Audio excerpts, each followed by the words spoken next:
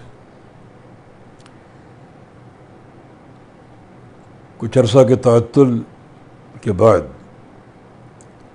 تفسیر قرآن کے تعلق سے دوبارہ حاضر خدمت ہوں۔ دراصل ہمارا ایک علمی دورہ یہاں کراچی میں چل رہا تھا، تو اس میں مصروفیت کی بنا پر کچھ ناغے ہوئے۔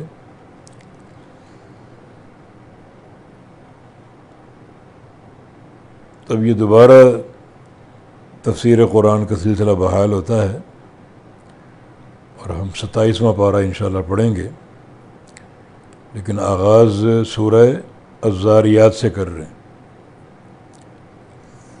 جس کا کچھ حصہ 26ویں پارے میں ہے۔ یہ سورۃ الذاریات مکی صورت ہے، اور جو اس کا نام ہے الذاریات، اسی سورت کی پہلی جو آیت ہے اس سے لیا گیا ہے، والذاریات ذروا۔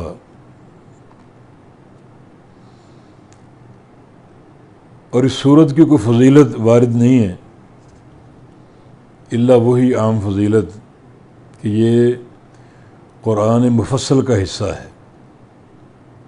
سورہ قاف سے لے کر سورۃ الناس تک جو قرآن ہے وہ قرآن مفصل کہلاتا ہے، اور نبی علیہ السلام کا ارشاد گرامی ہے کہ فضلت بالمفصل، جو سابقہ کتابیں اللہ نے اتاری ان کتابوں پر مجھے فضیلت دی گئی ہے قرآن مفصل کے ساتھ۔ ان کتابوں میں مفصل حصہ نہیں تھا، اور یہ اللہ نے مجھے فضیلت دی ہے۔ مفصل قرآن وہ جس میں صورتیں چھوٹی ہوں اور بار بار بسم اللہ الرحمن الرحیم کا فصل آئے، کیونکہ نئی سورت شروع ہوتی ہے تو بسم اللہ الرحمن الرحیم پڑھی جاتی ہے، تو چھوٹی صورتیں ہیں، بسم اللہ بار بار آئے گی، تو یہ بسم اللہ کا فصل صورتوں کے درمیان بار بار آئے گا، اس لیے اس حصے کو قرآن مفصل کہا جاتا ہے۔ اللہ تعالیٰ نے سورہ کا آغاز چند قسموں سے کیا، اور قسموں کے مقاصد علماء نے بہت سے بیان کیے ہیں، لیکن دو مقصد زیادہ اہم ہیں، اور وہی زیادہ فہم صحیح کے قریب ہیں۔ ایک یہ کہ جس چیز کی قسم کھائی جا رہی ہے اس کی عظمت، اس مخلوق کے تعلق سے جو تعجب کے پہلو ہیں اس کی عظمت کے تعلق سے، اور اس مخلوق کے فوائد کہ لوگ کس طرح ان چیزوں کی قدر کرتے ہیں، تو ان چیزوں کی عظمت اجاگر کرنا مقصود ہے کہ جب یہ چیزیں اتنی عظیم ہیں تو ان کا خالق کتنا عظیم ہے، یعنی ان چیزوں کی عظمت کے ذریعے خالق کی عظمت کا ادراک کیا جائے۔ اب دیکھیں، یہ پہلا مقصد ہے، اور دوسرا مقصد قسم کے بعد جو مسئلہ جس کو جواب قسم کہتے ہیں اس کی تاکید مقصود ہے، اس مسئلے کی عظمت مقصود ہے۔ ہر قسم کا جواب ہوتا ہے نا، آپ واللہ واللہ کرتے رہیں، اللہ کی قسم اللہ کی قسم، تو آپ سے کہا جائے گا آگے بولو، وہ جو آگے آپ بولیں گے وہ جواب قسم، اللہ کی قسم میں فلاں بندے کو ضرور ماروں گا، تو یہ جواب قسم ہے، اور جملہ مکمل جواب قسم کے ساتھ ہوتا ہے۔ تو قسم بیان کر کے جواب قسم کی تاکید مقصود ہے، اس میں زور پیدا کرنا مقصود ہے۔ چنانچہ فرمایا کہ والذاریات ذروا، یہ ذاریات سے مراد ہوائیں، جو اللہ تعالیٰ کی ایک عجیب اور عظیم نعمت ہے۔ قسم ہے ہواؤں کی، اڑانے والی، بکھیرنے والی۔ یہ ذروہ اس سے مفعول مطلق ہے اور اس میں ذاریات کی تاکید ہے، اڑانے والی، بکھیرنے والی ہواؤں کی قسم۔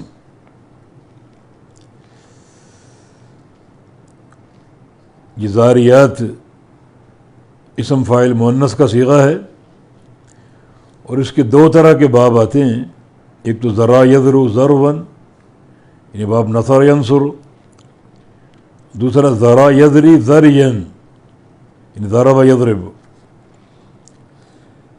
معنی کیا؟ وہ ہوائیں جو اڑانے والی ہیں، کن چیزوں کو؟ جو چیزیں بھی ہوا کے آنے سے اڑتی ہیں، گرد اڑتا ہے، مٹی اڑتی ہے، ریت اڑتی ہے، اور بادل اڑتے ہیں، اور ہواؤں کی وجہ سے سمندر چلتے اور بہتے ہیں، اور بعض اوقات ہوائیں جو ہیں سمندر کا رخ تبدیل کر دیتی۔ تو پھر ہوا، اس میں افادیت کے بہت سے پہلو۔ اب بادلوں کو اڑاتی ہے وہ بادل جو پانی لیے اڑتے پھرتے ہیں، اور پھر جو اللہ تعالیٰ کا مقرر مقام ہے وہاں برستے ہیں، اور دنیا اس سے مستفید ہوتی ہے۔ بارق ہوا کی قسم، ہوا اگر تیز ہو تو وہ آندھی کی شکل اختیار کر جاتی، اور جب کبھی آندھی آتی تو نبی علیہ السلام دعا کیا کرتے تھے، اللہم انی اسألک خیرہا وخیر ما فیہا واعوذ بک من شرہا وشر ما فیہا، کہ اللہ میں اس ہوا کا جو خیر کا پہلو، خیر کا حصہ، وہ تو اسے طلب کرتا ہوں، اس کا سوال ہے، اور اگر اس میں شر ہے تو اس سے تیری پناہ چاہتا ہوں۔ نبی علیہ السلام کی ایک حدیث ہے، نصرت بالصبا واہلکت عاد بالدبور۔ بعض اوقات یہ ہوائیں مسلمانوں کی نصرت کا باعث بنتی ہیں اور کفار کی ہلاکت کا۔ قوم عاد اور قوم ثمود، ان کے قصے آپ جانتے ہیں۔ قوم عاد کو تیز ہوا سے اللہ نے تباہ و برباد کر دیا، اور جنگ احزاب کے موقع پر اللہ تعالیٰ نے اسی ہوا کے ذریعے اپنے نبی کی مدد کی اور کفار کو تتر بتر کر دیا، ان کے خیمے اکھڑ گئے اور وہ ہزیمت زدہ ہو کر بھاگ گئے۔ یہ ہوا ہے، اس کی عظمتیں ہیں۔ تو قسم ہے ہواؤں کی، اڑانے والی، بکھیرنے والی۔ آگے فالحاملات وقرا، یہ حاملات سے مراد بادل، یہ حاملت ان کی جمع، سحب، بادل، اٹھانے والے، وقرن، بڑے بوجھ کو، یعنی قسم ان بادلوں کی جو اٹھانے والے ہیں وقر کو، بوجھ کو۔ جیسے چوپائے بوجھ اٹھاتے ہیں،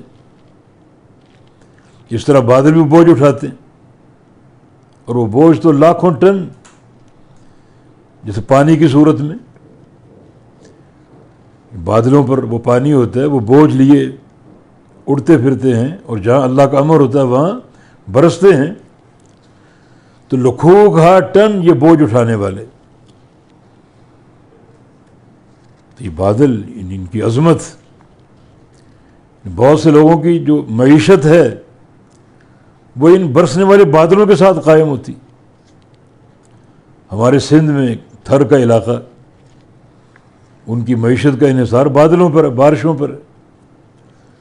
بارش برسے وہ علاقہ شاداب ہو جاتا ہے اور فصلیں تیار ہوتی ہیں، اور بارش نہ برسے تو وہ علاقہ قحط زدہ بن جاتا ہے. پھر غربت اور فقر کا وہاں راج ہوتا ہے. تو بادلوں کی قسم جو اٹھانے والے ہیں وقرن بوجھ کو، فالجاریات یسرا، یہ چلنے والے، جاری ہونے والے، مراد جہاز اور کشتیاں جو پانی میں چلتی ہیں. اور ان جہازوں کی قسم جو چلنے والے بڑی سہولت کے ساتھ، آسانی کے ساتھ، یسرا آسانی. کس پر چلتے ہیں؟ یعنی پانی کی پشت پر، پانی کے اوپر، بڑی سہولت اور بڑی آسانی کے ساتھ. اور یہ بھی ایک عظمت کا نشان ہے اللہ رب العزت کی کہ پانی کی سطح پر کشتیوں کو، جہازوں کو چلاتا ہے. نہ وہ ڈوبتے ہیں اور نہ لوگوں کا نقصان ہوتا ہے. اور اس سے بڑے لوگوں کے انہیں فوائد وابستہ ہیں. تجارتیں چلتی ہیں، ایکسپورٹ امپورٹ چلتا ہے. اور بعض اوقات جہادی قافلے روانہ ہوتے ہیں، اور کتنے لوگ جو حج کرنے پانی کے جہازوں پر آتے ہیں. تو یہ ایک عظیم اللہ تعالیٰ کی نشانی. تو اللہ تعالیٰ نے ان چلنے والے جہازوں اور کشتیوں کی قسم کھائی، سفینوں کی. فالمقسمات امرا، یہاں ملائکہ مراد ہے.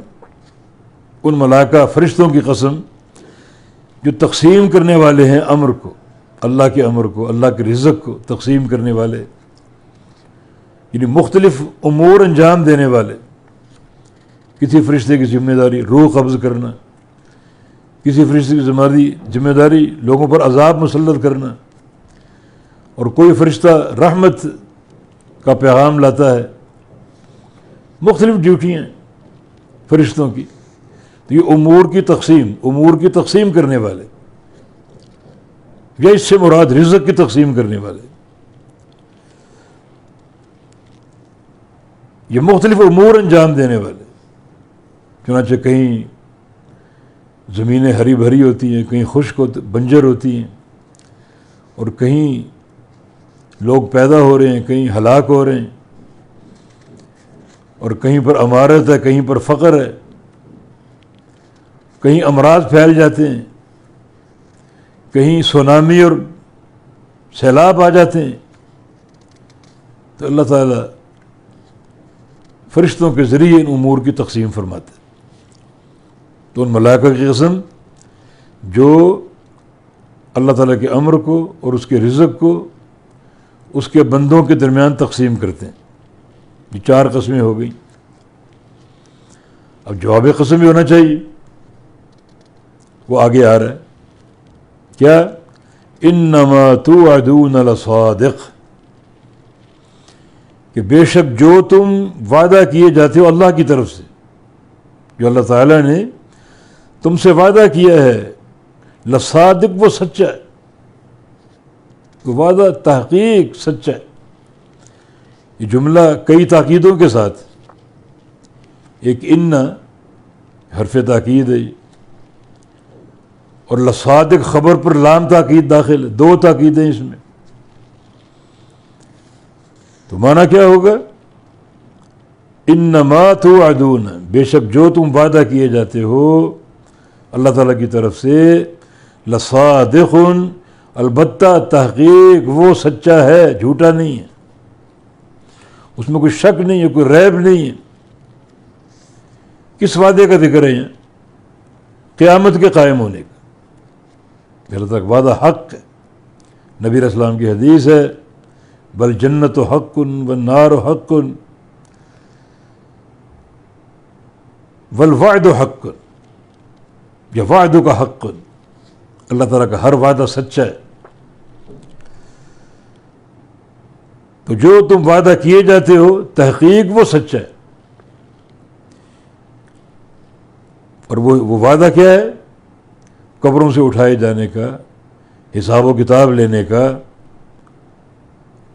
نیک اعمال کا اچھا اجر دینے کا، برے اعمال کی سزا دینے کا وعدہ سچا ہے، اور یہ لا محالہ ہو کر رہے گا، کسی شک و شبہ کے بغیر. یہ تاکید ہے. وَإِنَّ الدِّينَ لَوَاقِعٌ، یہ بھی جواب امر سے متعلق ہے، جواب قسم سے. وحرف عطف ہے، اور انہ وہ حرف تاکید، حرف تحقیق. اور بے شک دین البتہ واقع ہونے والا ہے، واقع ہو کر رہے گا. دین سے مراد جزا اور سزا، یعنی جزا اور سزا کا دن، قیامت کا دن واقع ہو کر رہے گا، قائم ہو کر رہے گا. یہ بھی جواب قسم ہے. جو اللہ تعالیٰ کے وعدے ہیں اعمال کی جزا اور سزا دینے کے، جو نیک عمل کرنے والے ان کو اچھا صلہ دینے کا، اور برے عمل کرنے والوں کو سزا دینے کا، یہ سب حق ہے، اس میں کوئی شک نہیں.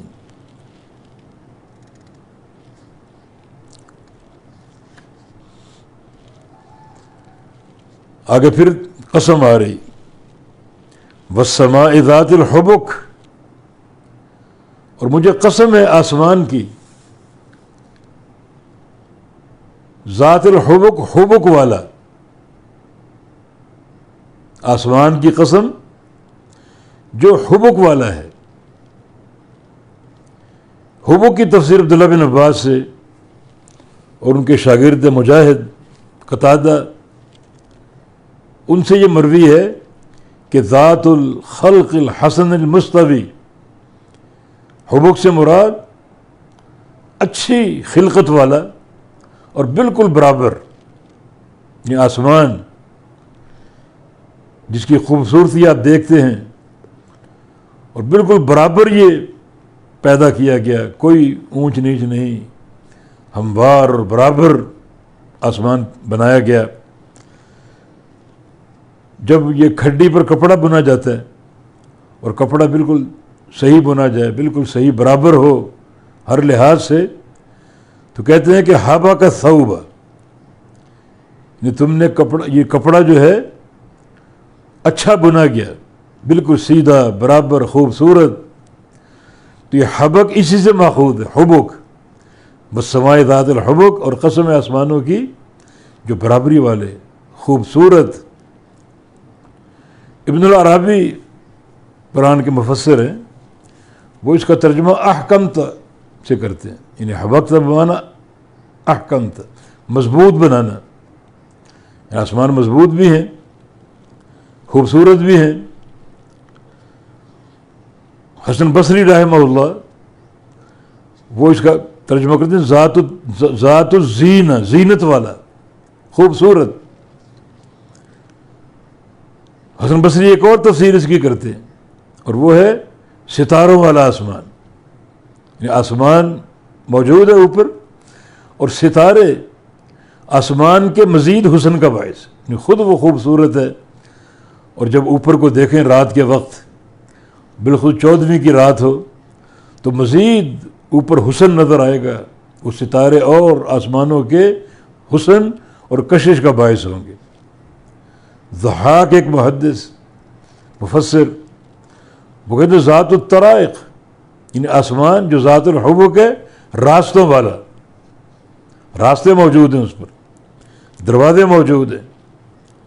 ابن زید ایک مفسر، وہ فرماتے ہیں کہ ذات الشدہ، یعنی سختی والا آسمان.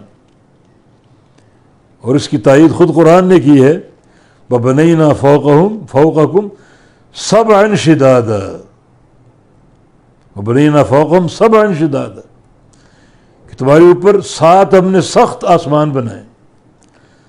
تو یہ سارے معنی درست ہیں، یہ کوئی تعارض نہیں ہے.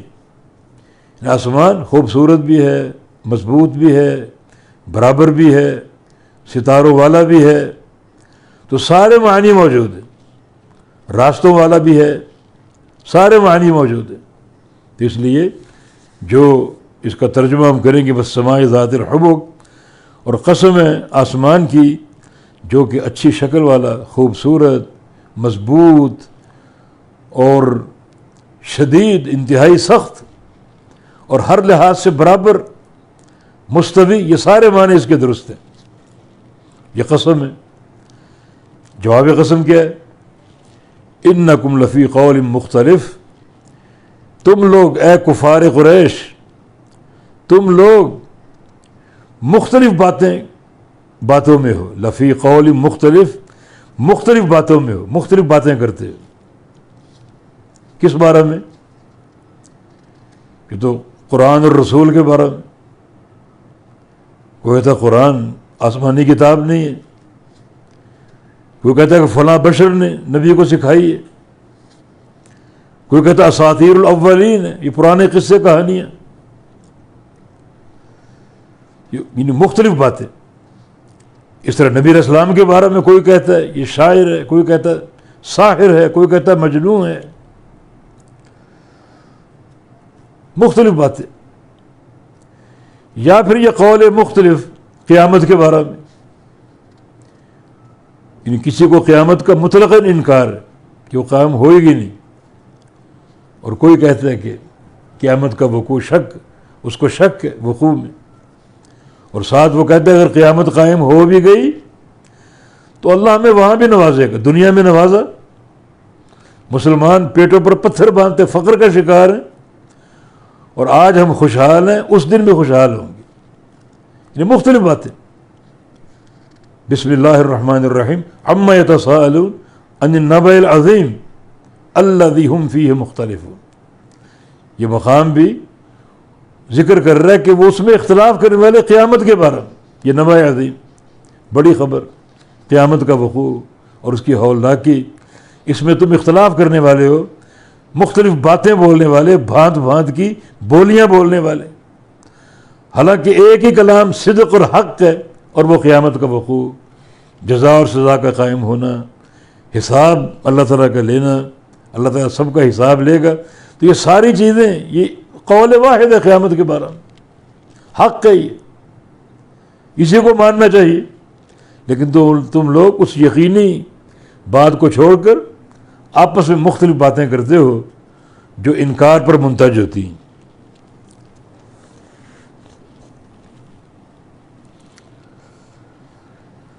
یؤفک عنہ من افک، پھیرا جاتا ہے اس سے کون؟ من افک، جس کو اللہ کی طرف سے پھیر دیا گیا۔ کس سے؟ قرآن سے، رسول سے، قیامت پر ایمان سے۔ جن جو پیچھے جو قول مختلف ان کا اللہ کے بارے میں، قرآن کے بارے میں، رسول کے بارے میں، تو اس سے کون لوگ پھیرے جاتے ہیں؟ وہی جن کو اللہ پھیر دے۔ من افک، جو پھیر دیے جائیں اللہ تعالیٰ کی طرف سے، اللہ ان کو ہدایت نہ دے، اللہ ان کو پھیر دے کفر کی طرف، گمراہی کی طرف۔ اللہ جانتا ہے کہ کون جنت کا اہل ہے اور کون جہنم کا اہل ہے۔ تو اس سے پھیرا جائے گا کون؟ جس کو اللہ پھیر دے۔ من افک، جو پھیرا جائے اللہ کی طرف سے، وہ قرآن سے نفع نہیں لے سکیں گے، رسول کی ذات سے محظوظ اور مستفید نہیں ہو سکیں گے۔ چنانچہ ان کو ایمان باللہ سے، ایمان بالرسول سے، ایمان بالکتاب سے پھیر دیا جاتا ہے۔ اللہ ان کو پھیر دیتا ہے، قبول نہیں کرتے۔ اور اللہ جس کو چاہے حق کی طرف پھیر دے، براہین کی طرف پھیر دے، کتاب و سنت کی طرف پھیر دے۔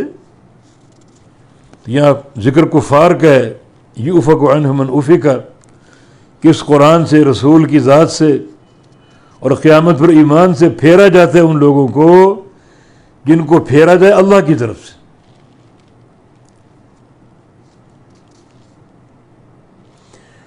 قتل الخراصون،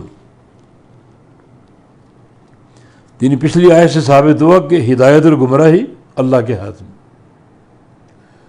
اور یہ لوگ اگر حق کی طرف نہیں آ رہے، رسول کے بارے میں مختلف باتیں کرتے ہیں، قرآن کے بارے میں مختلف ہدیان بکتے ہیں، تو یہ اللہ کی طرف سے، اللہ نہیں چاہتا کہ ہدایت پر آئیں، اللہ جانتا ہے کہ یہ لوگ جنت کے قابل نہیں ہیں، یہ جہنم کا ایندھن ہے۔ جنت کے قابل کیوں نہیں؟ یہ اللہ کا راز ہے، تقدیر میں لکھا ہوا ہے فلاں جنتی فلاں جہنمی، یہ اللہ کا علم ہے۔ فلاں جنتی کیوں ہے اور فلاں جہنمی کیوں ہے، یہ اللہ کا راز ہے جس پر کسی کو اطلاع نہیں۔ تو سارا معاملہ اللہ کے ہاتھ میں۔ ہدایت نہیں دی تو ابو طالب آپ کے ساتھ ہے، خدمت کر رہے، ہدایت نہیں ملی، اور ہدایت دے دی تو سلمان فارسی جس کو منزل کا علم ہی نہیں، فارس سے نکلا متحیر، ہکا بکا، کہاں جاؤں، کبھی بیچا گیا، کبھی غلام بنایا گیا، اللہ نے اس کو ہدایت کے لیے چن لیا۔ یہ معاملہ اللہ تعالیٰ کے ہاتھ میں۔ قتل الخراسون، یہ قتل بمعنی لعن، لعنت ہے خراسون پر، خراس کذابون، جھوٹے لوگوں پر، خارس کا معنی کاذب اور خراس کذاب، یہ جھوٹے لوگ جو قرآن کے بارے میں، رسول کے بارے میں اور قیامت کے بارے میں اس طرح باتیں کر، ایمان نہیں لاتے اور باتیں کرتے جھوٹ، ان پر لعنت۔ یا پھر یہ ایک بد دعا ہے کہ خراسون قتل کر دیے جائیں، نتیجہ ایک ہی ہے، جس پر لعنت برستی ہے وہ بھی ہلاک ہے اور قتل بھی ہلاکت۔ تو قتل الخراسون، یہ کذابین جو ہیں، جھوٹ بولنے والے جو ہمیشہ شک و شبہ کا شکار رہتے ہیں، یہ قتل کر دیے جائیں، یہ لعنت کے مستحق ہیں۔ الذین هم فی غمرۃ ساہون، جو غمرہ میں بھولے ہوئے ہیں۔ غمرہ کا معنی ایک چیز کا ڈوب جانا، غطا، پردہ، پردے میں آ جانا۔ یہ بولتے ہیں نہر غمر،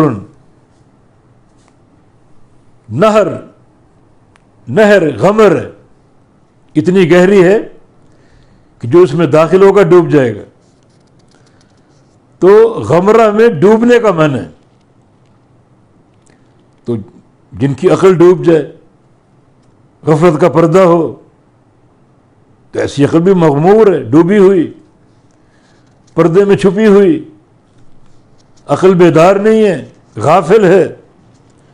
تو الذین هم فی غمرۃ ساہون، جو لوگ اپنی غفلت میں، کیونکہ ان کی عقل ڈوبی ہوئی ہے، غافل، غفلت میں، ساہون، بھولے ہوئے، بھٹکے ہوئے، گہرے پانی میں غوطے کھا رہے ہیں، عقلیں ان کی مستور اور مغمور ہیں اور بھولے بھٹکے بیٹھے ہوئے ہیں، یہ حق سے کوئی تعلق قائم نہیں کرنا چاہتے، رسول کی دعوت نہیں سننا چاہتے، تو پھر یہ لوگ لعنت اور قتل کے مستحق ہیں۔ یسألون ایان یوم الدین، پوچھتے ہیں کہ قیامت کب آئے گی۔ ایان کب ہے، یوم الدین، یوم الدین قیامت کا دن، حساب کا دن، جزا اور سزا کا دن کب آئے گا۔ اس لیے نہیں کہ ہم ایمان لائیں، استہزاء، مذاق، انکار، یعنی سنے اور مزید انکار کریں، شد و مت سے انکار کریں۔ بھلا کب آئے گا قیامت کا دن، بتاؤ ہمیں۔ تو قیامت کا وقوع تو اللہ جانتا ہے، اللہ نے قیامت کے وقوع کی خبر نہیں دی، اچانک پکڑے گا۔ تو وہ سمجھتے تھے ہمیں جواب نہیں مل رہا۔ حالانکہ الیہ یرد علم الساعہ، جواب یہ ہے کہ قیامت کا علم اللہ کے پاس، کوئی نہیں جانتا قیامت کب آئے گی۔ اور ایک حدیث میں اس کو غیب کی چابی کہا گیا، یعنی قیامت کب آئے گی، یہ غیب کی چابی۔ چابی کسے کہتے؟ جو تالا کھول دے کمرے کا، جب تالا کھل گیا آپ کمرے میں داخل ہو سکتے ہیں. اب آپ جان سکتے کمرے میں کیا ہے اور کیا نہیں. تو کمرے میں کب جائیں گے؟ جب چابی تالا کھولے گی. تو یہ غیب کی چابی ہے. 5 چابیاں بیان ہوئی. یہ غیب کی چابی ہے کہ قیامت کب آئے گی کوئی نہیں جانتا. جب چابی کا علم نہیں ہے تو قیامت کے بعد کیا ہونے والا ہے اس کا علم کیسے ہو سکتا ہے؟ تالا کھلا ہی نہیں, کمرے میں داخل ہوئے ہی نہیں, تو کمرے کے حوال آپ کیسے جان سکتے ہیں؟ اس طرح یہ بھی ایک چابی, غیب کی چابی ہے. یہ قیامت کب آئے گی. جب قیامت کا علم نہیں ہے کب آئے گی, چابی نہیں معلوم, چابی آپ کے پاس نہیں, تو قیامت کے بعد کیا ہونے والا ہے پوری کائنات کے ساتھ وہ کیسے معلوم ہو سکتا ہے؟ جو آپ دعوے کرتے ہیں کہ فلاں نبی ولی سارے غیب جانتے ہیں, یہ تو غیب کی چابی, یہ معلوم نہیں کسی کو. اللہ کا دعویٰ یہ معلوم نہیں, تو قیامت کے بعد کیا ہونے والا یہ کیسے معلوم ہوگا جب چابی معلوم نہیں؟ یہ سوال کرتے ہیں قیامت کب آئے گی. جواب ان کو دیا گیا کہ قیامت کے اللہ کے پاس, یہ کسی انسان کو علم نہیں دیا گیا. ان کا سوال کرنا استہزاء اور مذاق کے طور پر تھا, اور یہ مقصد بھی تھا کہ ہم مزید اس کا انکار کریں. تو کس چیز کی جلدی ہے تمہیں؟ قیامت کا سوال کر رہے ہو.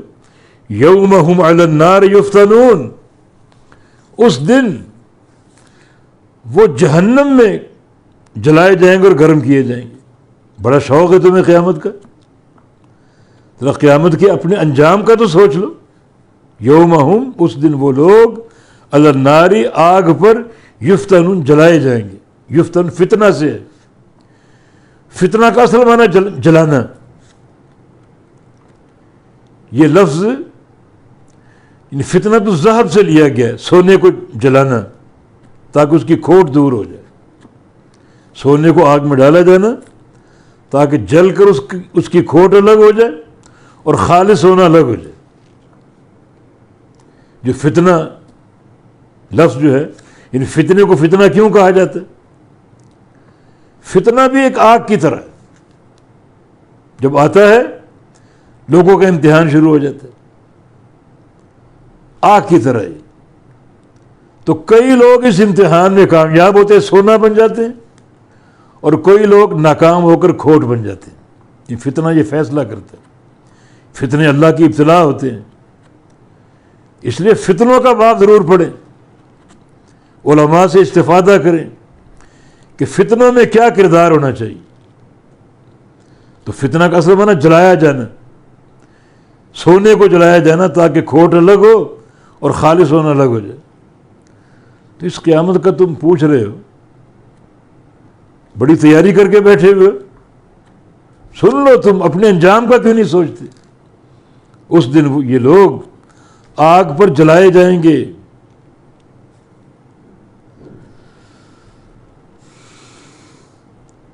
ذوقوا فتنتکم, اللہ فرمائے گا چکھو اپنا عذاب. فتنہ ان فتنہ یعنی جلایا جانا مانا عذاب. ذوقوا ذوق سے, چکھو اپنا فتنہ یعنی اپنا عذاب. ھذا الذی کنتم بہ تستعجلون, یہی وہ چیز ہے جس کی تم جلدی کرتے تھے.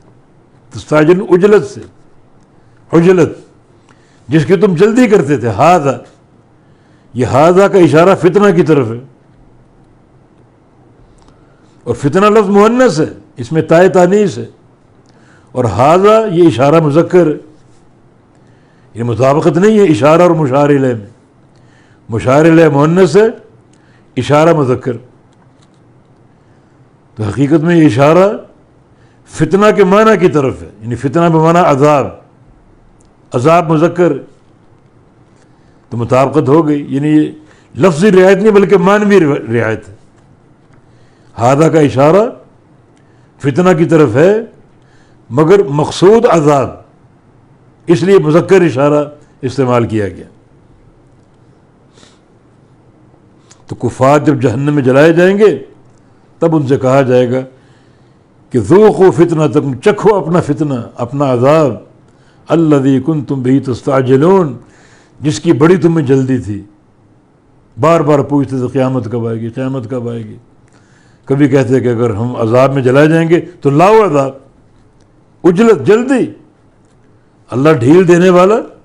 اب قیامت کا دن آ چکا، حساب و کتاب ہو چکا، اب اس عذاب کو چکھو. بہت جلدی تمہیں مچی ہوئی تھی، اب چکھو اس عذاب کو. تو دنیا میں اس عذاب کو تم جلدی چاہتے تھے، اللہ نے ڈھیل دی، اب قیامت قائم ہو چکی ہے، تم پکڑے گئے، اب اس عذاب کو چکھو.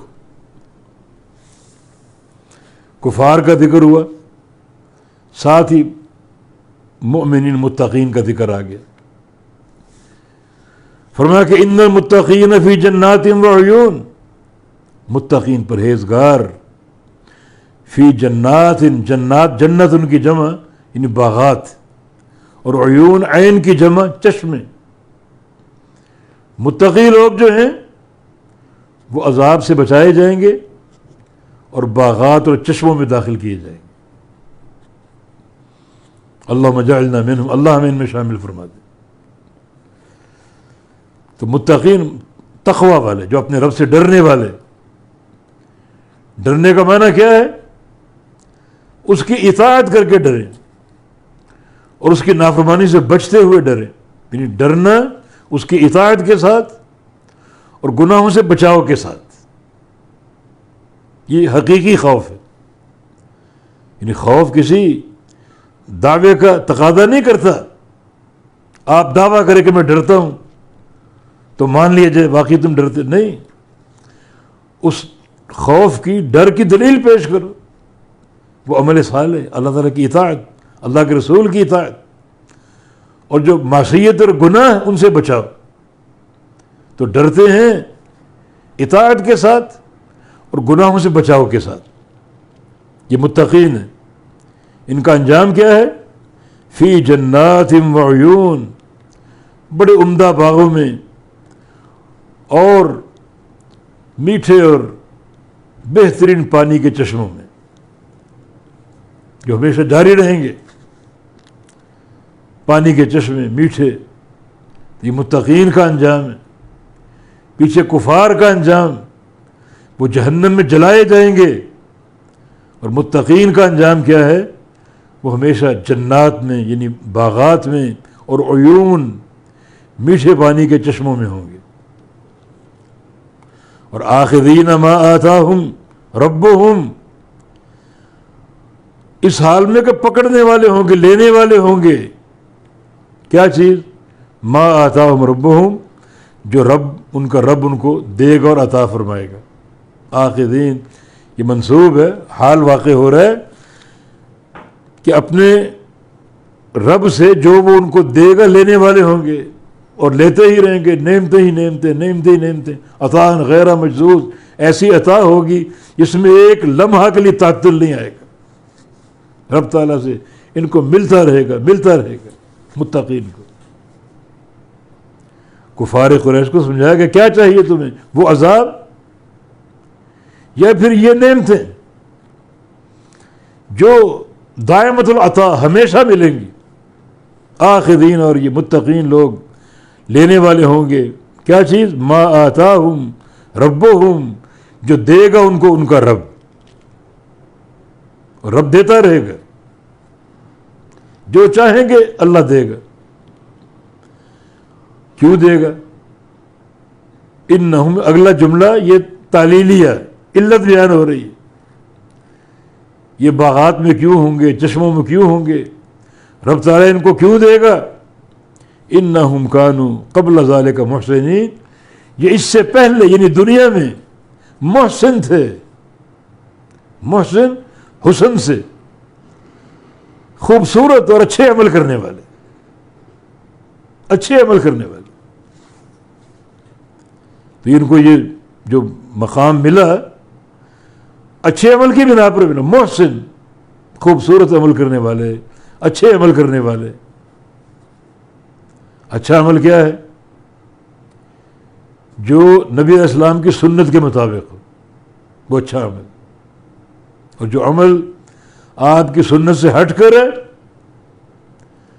وہ چاہے آپ ہیروں جواہرات سے مرصع کر کے لے آئیں، وہ اچھا عمل نہیں، برا عمل ہے، وہ جوتے کے نوک کے قابل ہے. تو یہ سب کچھ کیوں مل رہا ہے؟ یہ محسن تھے. تو محسن ہو کر جاؤ. نبی علیہ السلام کی جنازے کی دعا، بہت سی دعائیں، ان میں سے ایک دعا یہ بھی، اللہم ان کان محسنا فزد فی حسناتی وان کان مسیئا فتجاوز عنہ. یا اللہ، یہ بندہ جو فوت ہو چکا، اگر یہ محسن تھا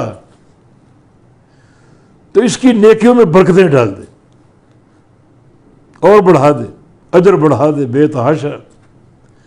اور اگر یہ برے عمل کرنے والا تھا تو یا اللہ اس کو معاف فرما دے. بڑی کارآمد اور بڑی قیمتی دعا. محسن تھا تو نیکیاں اور بڑھا دے، اجر اور بڑھا دے. اور اگر برے عمل کرنے والا تھا تو اس کو بخش دے، اس کو معاف کر دے.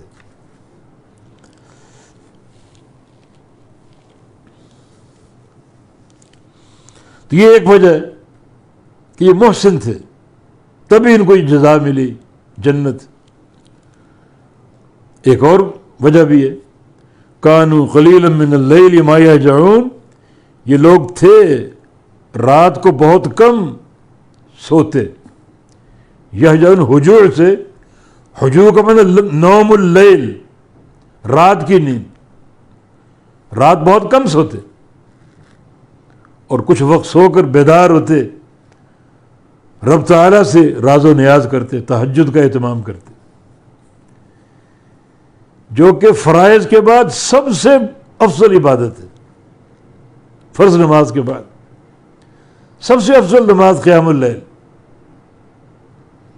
یہ ان کا خاصہ، اس بنا پر ان کو یہ باغات اور یہ چشمے اور نعمتیں دی گئیں یا دی جائیں گی.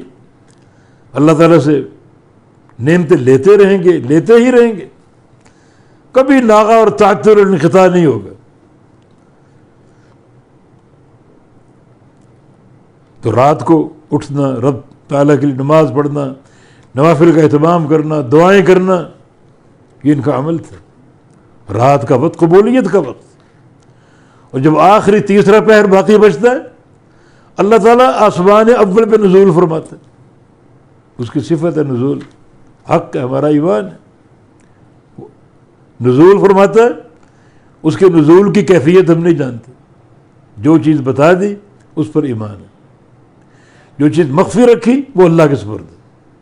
کوئی تعویل نہیں، کوئی تشبیہ نہیں. جیسے ہم چرپائی سے اترتے، یہ ہمارا نزول ہے، اللہ کا نزول نہیں. وہ شیخ الاسلام ابن تیمیہ رحمہ اللہ، ان کی طرف ایک قصہ منسوب ہے جو غلط ہے. وہ ممبر پر تھے تو کسی نے پوچھا اللہ کا نزول کیسا ہے؟ نیچے اترے اور کہا ایسا، اس طرح کا. باطل قصہ ہے، کیفیت ہم نہیں جانتے. یعنی آپ کرسی سے اترے، چرپائی سے اترے، ممبر سے اترے تو ممبر آپ کے وجود سے خالی ہو گیا. اللہ کا عرش خالی نہیں ہوتا.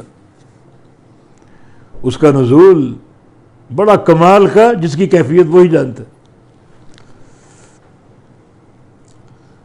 تو یہ عمل ان کا قیام اللیل کا، جس بنا پر وہ اللہ تعالیٰ سے ان ثوابوں اور ان جزاؤں کے مستحق بنے. اور پھر ایک اور عمل، وبالاسحار هم یستغفرون، اور سحری کے وقت وہ استغفار کرتے. اسحار سحر کی جمع، یستغفرون مغفرت سے. سحری کے وقت وہ اپنے گناہوں کی بخش طلب کرتے. اللہ اکبر، یہ ان کی تواضع. رات بھر قیام اللیل کیے، سجدوں پر سجدے کیے، تاکہ دل میں تکبر پیدا ہو کہ ہم نے بڑی عبادت کر ڈالی. نہیں، جو ہی عبادت ختم ہوئی، وقت سحر ہوا تو یا اللہ ہم گناہ گار، ہمیں معاف فرما دے. عبادت کا کبر نہیں ہے. کچھ لوگوں کی عبادت کا غرور ہوتا ہے، نماز پڑھ کے نکلتے ہیں اور جو باہر لوگ ہوتے ہیں ان کو گھورتے ہیں، سمجھتے ہیں کہ ہم جنتی اور یہ جہنمی. یہ غرور ہے عبادت کا، جو عبادت کے ثواب کو تباہ کر سکتی. تو یہ متقین کا شیوا. قیام اللیل کیا، تہجد پڑھے، صبح کا وقت ہوا اور تہجد کے وقت کے خاتمہ قریب ہے، تو یا اللہ تو ہمیں بخش دے، ہم گناہ گار ہیں. غرور نہیں ہے، کبر نہیں ہے. تو یہ ان لوگوں کا شیوا کہ وقت سحر استغفار کرتے ہیں اور خوب استغفار کرتے ہیں. نبی علیہ السلام کی حدیث ہے طوبی لعبد وجد فی صحیفۃ یوم القیامہ استغفارا کثیرا. اس بندے کے لیے خوشخبری قیامت کے دن جس کے صحیفے میں استغفار کثیر ہو. جب اس کا صحیفہ کھولا جائے، عمل نامہ کھولا جائے، اس میں کثرت سے استغفار. یہ شیوا متقین کا وقت سحر وہ خوب استغفار کرتے. وفی اموالہم حق للسائل المحروم، اور ان کے مالوں میں حق ہے. ان کے مالوں میں، اموال مال کی جمع، ان کے مالوں میں حق ہے سائل کا اور محروم کا. سائل سوالی، سوال کرنے والا، اور محروم یعنی سائل کے مقابلے میں ہے یہ. تو محروم کا معنی جو سوال نہ کرتا ہو. کچھ لوگ سفید پوش ہوتے ہیں، متعفف ہوتے ہیں. متعفف وہ انسان کہ غربت کے باوجود سوال نہ کرے. تو ان کے مالوں میں حق ہے سائل کا اور محروم کا. یا پھر محروم کا ایک معنی یہ کہ جس کو آمدنی کے ذرائع میسر نہ ہو، کوئی کاروبار نہیں، کوئی ملازمت نہیں، محروم ہے، وہ مال سے محروم ہے. تو ان کے مالوں میں حق ہے سائل کا اور محروم کا، یعنی خوب خرچ کرتے ہیں. تو یہ 5 چیزیں ہو گئی، 4 چیزیں.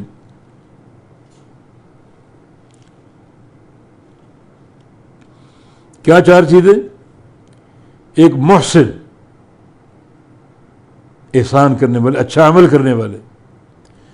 اور دوسرا رات کو بہت کم سونے والے، تہجد کا اہتمام کرنے والے. اور تیسرا سحر کے وقت استغفار کرنے والے. اور چوتھا اپنا مال خرچ کرنے والے، سائلین کو دینے والے، محرومین کو دینے والے. یہ 4 چیزیں اس مقام پر جنت میں داخلے کی 4 یہ برہانے ہیں. اپنے آپ کو یہاں پیش کرو. قرآن کہتا ہے نا انزلنا الیکم کتابا فیہ ذکرکم، اس کتاب میں تم سب کا ذکر. تو اپنے آپ کو تلاش کرو یہاں ہمارا ذکر ہے یا نہیں، ہمارا چہرہ یہاں دکھائی دے رہا ہے یا نہیں دے رہا. یہ 4 چیزیں ہم میں موجود ہیں یا نہیں، اپنے اندر پیدا کریں تاکہ اس مقام پر تصویر بن جائے. تصویر بن گئی تو جنت کا داخلہ، جنت کے باغات، جنت کے چشمے، اللہ تعالیٰ کی بے تحاشا عطا، یہ سب میسر ہوگی، سب حاصل ہوگی. تو اس طرح قرآن جب پڑھیں اور اس طرح یعنی متقین کی باتیں ہوں، جہنمیوں کی باتیں ہوں، تو وہاں اپنے آپ کو دیکھو. اگر ہمارا شمار اہل جہنم میں ہو رہا ہے، ان کے خصائل ہم میں پائے جاتے ہیں، تو بچاؤ اپنے آپ کو. اللہ کا خوف اور اس کا ڈر اپنے اندر پیدا کرو. اور اگر اوصاف موجود ہوں، جیسے 4 اوصاف متقین کے اگر یہاں مل جائیں، ہمیں موجود ہوں، یقیناً یہ اللہ تعالیٰ کی عظیم نعمت. اگر تصویر یہاں موجود ہے، ذکر یہاں موجود ہے، تو اس میں اور اللہ کا شکر ادا کر کے اور اس کو بڑھائیں اور اس میں اضافہ کریں. اللہ تعالیٰ توفیق دینے والا.